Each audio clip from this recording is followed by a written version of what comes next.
Boy, that's kind of unsettling, isn't it? For heaven's sakes, don't get to the bottom of your problem in my presence. We don't want to open the Pandora's box, in a sense. I certainly can remember patients who, just at the point where they had their hand on the doorknob, turned around and told me, for example, one woman told me that she was using drugs and she was cheating on her husband, and that was really why she was depressed, none of which had come out during our very brief session where I had simply increased her medication to treat her depression.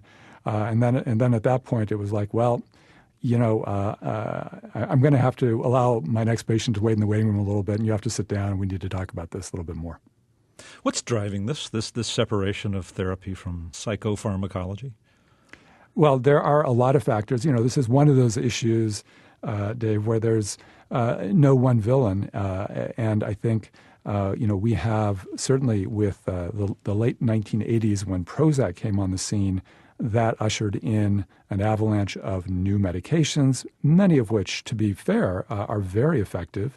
And then there is also, of course, the influence of the pharmaceutical industry, where they have come up with very sophisticated, and a lot of the public doesn't realize how sophisticated the marketing techniques have become really over the last 10 years, to the point where essentially when a pharmaceutical company gets FDA approval for a drug, their marketing department can assure their bosses that they are going to be able to sell the drug really whether the drug is effective or not.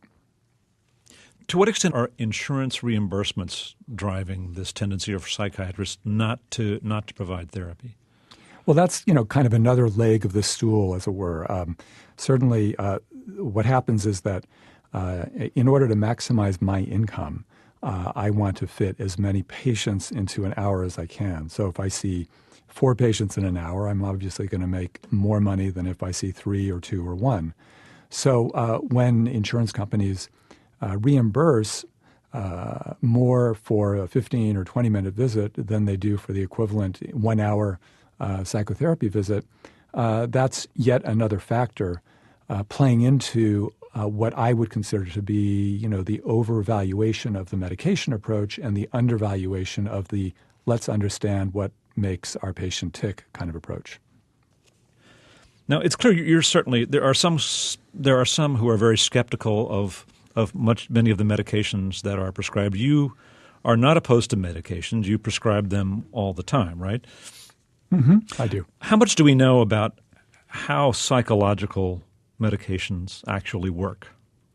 Well, we know both a lot and very little. And the way in which we know a lot is that through clinical trial studies in which patients are randomly assigned to a medication versus a placebo sugar pill, we know how effective these medications are. In other words, how much of an advantage medication has over a placebo. And that varies from medication to medication. It tends to be a very minimal advantage for antidepressants when treating depression. It tends to be a higher advantage when treating schizophrenia. But on the other hand, what we don't know is we don't know how the medications actually work in the brain.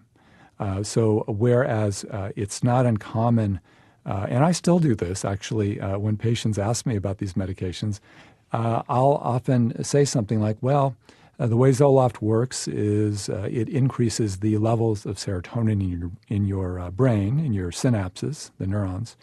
And presumably the reason you're depressed or anxious is that you have some sort of a deficiency. And I say that not because I really believe it, because I know that the evidence isn't really there for us to understand the mechanism. I think I say that because patients want to know something, and they want to know that we as physicians have some basic understanding of what we're doing when we're prescribing medications. And they certainly don't want to hear that a psychiatrist essentially has no idea how these medications work. But that's pretty close to the truth? Unfortunately, it is close to the truth. We're in a paradoxical situation, I think, where we prescribe medications that do work according to the trials, and yet, as opposed to essentially all other branches of medicine, we don't understand the pathophysiology of what generates mental illness, and we don't understand exactly how our medications work. And it can be reassuring if you're prescribing a medication to tell someone, well, there's really a biological origin of your difficulty here, and we can treat it by treating the biology. Right, which is exactly why I still tell patients that at times. But I think, one thing that has happened is that because there's been such a vacuum in our knowledge about mechanism, the drug companies have been happy to sort of fill that vacuum with their own version of knowledge, so that usually if you see a commercial for Zoloft on TV, you'll be hearing the line about serotonin deficiencies and chemical imbalances, even though we don't really have the data to back it up. It becomes a very useful marketing line for drug companies, and then it becomes a reasonable thing for us to say to patients to give them more confidence in the treatment that they're getting from us. But it may not be true. Right. Well, I certainly want to talk a lot more about what drug companies do to market their products. But help us understand the distinction between the kind of scientific knowledge we have about the brain and its reaction to psychological medications, as opposed to, treatments for cardiac disorders or vascular disease. Sure. And so, for example, I'll take the example of a medication like Zoloft, which is in the class of SSRI, which is specific serotonin reuptake inhibitor. And as the name implies, what we think these medications do is they prevent the neurons of the brain from sort of vacuuming up the excess chemicals and neurotransmitters that the neurons generate, so that if the depression or anxiety disorder is due to a deficiency of a chemical, a reuptake inhibitor would act by pumping out or allowing the neuron to pump out more neurotransmitter, thereby famously balancing the chemicals.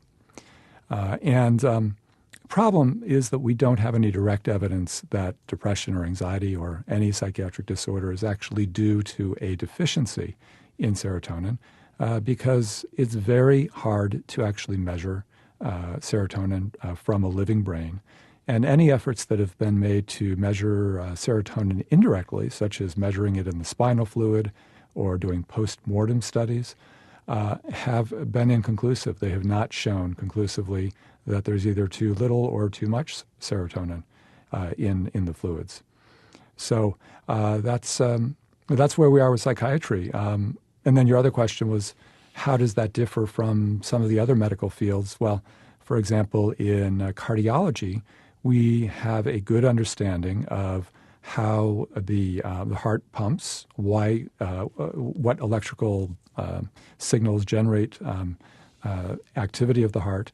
And due to that understanding, we can then target specific cardiac medications to treat problems like heart failure or heart attacks, again, based on a pretty well worked out knowledge of the pathophysiology. Not perfect, but pretty well worked out. Whereas, to draw an analogy to psychiatry, it might be like saying, well, if nitroglycerin eases your chest pains, then we conclude that your heart problem is a deficiency of nitroglycerin. Exactly. Or if we find that opiate medications treat pain in general, we might conclude that pain is an opiate or narcotic deficiency illness, whereas in fact we know that pain is not an opiate deficiency illness. It's a symptom that can be caused by many, many different pathologies throughout the body. Well, let's talk about how drug companies market their products. I mean, this is a subject that you write a lot about. And one way is through manipulating publishing in medical journals. And you have a fascinating story in here about a series of seemingly respectable articles about the benefits of the antidepressant Zoloft. What was really happening in these publications?